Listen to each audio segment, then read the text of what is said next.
Smriti ji, welcome. This point that's being made by your opponents who say that a lot of the focus on semiconductors, a lot of the focus on higher tech manufacturing requires a lot of money to be spent for very few jobs being created. The point being that for a country like India, you need to focus more on sectors that are very labor intensive rather than these high tech sectors which look fancy but don't create as many jobs for the amount of money required to get one job going. Smriti Irani. I think that the budget has done a balance between those which are segments technologically intensive and those that are labor intensive. For instance, if you look at, let's say, the vertical, and I didn't have the pleasure of listening to all the panelists before I joined you. However, if you look at the announcement with regards to electronics manufacturing, if you look at the announcement with regards to biopharma and the complementary announcement with regards to, let's say, the coastal cargo promotion scheme. The idea is not to do a siloed announcement, but an announcement where there is a holistic growth opportunity.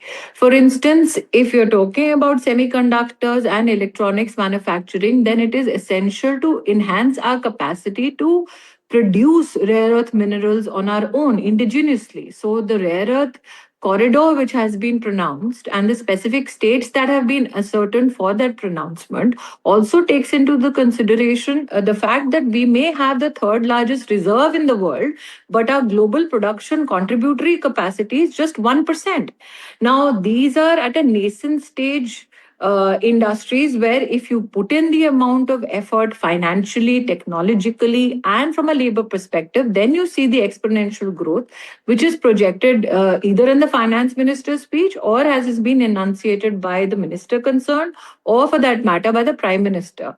But at the same time, if I look at the segment, let's say, of technical textile, HSN codes for technical textile did not exist, though their economically viability or their value existed in the country. For the first time, 300 HSN codes were made by Prime Minister Modi's government.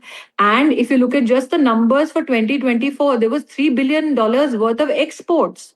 So, in, let's say, a field like textiles, where the Prime Minister 5 years ago had announced a 6,000 crore package for apparel and made ups, and the US market, where a lot of our companies could make inroads only on the basis of that package. Today, with the EU deal in the offing, you have a new opportunity for the textile sector. But if you look at the technical textile announcement, that segment itself is projected to grow to about 10 billion worth of exports, and it currently has employed close to 1 to 1.5 million people.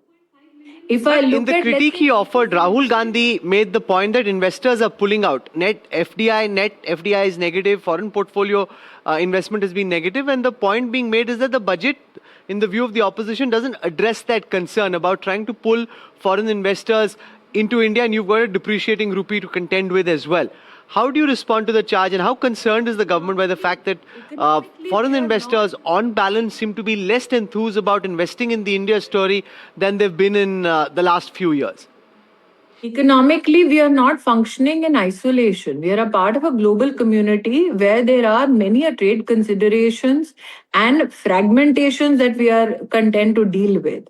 Additionally, I remember the charge of the Congress party at least a decade ago was that we are not evidencing inclusive growth. If you look at the pronouncement by the Honorable President of India recently in her address to all parliamentarians and the nation at large, you saw that the social security net has been enlarged by this very government from 25 crores to 95 crores. Thereby, the government itself has evidenced inclusive growth. If you're looking at capacities that have been built by this government, let's say in the sector of GCCs. Now GCCs is not an economic element or sector that was spoken about, let's say, a decade ago.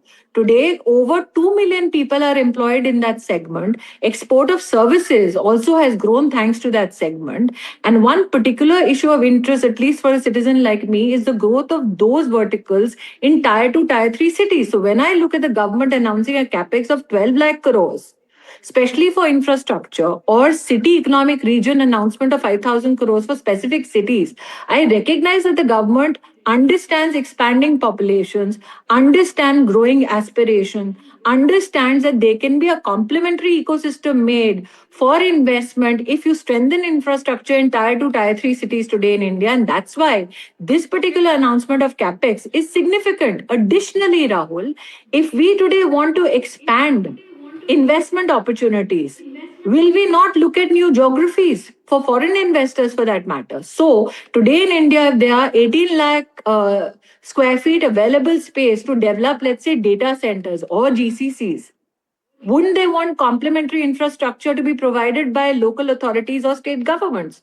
So, instead So of we'll looking leave at a it there. siloed approach, instead of looking at a siloed approach, why not look at a comprehensive plan that the government has progressively announced in this budget? Okay. Yeah, Rahul, Thank you can very I- much, ma'am.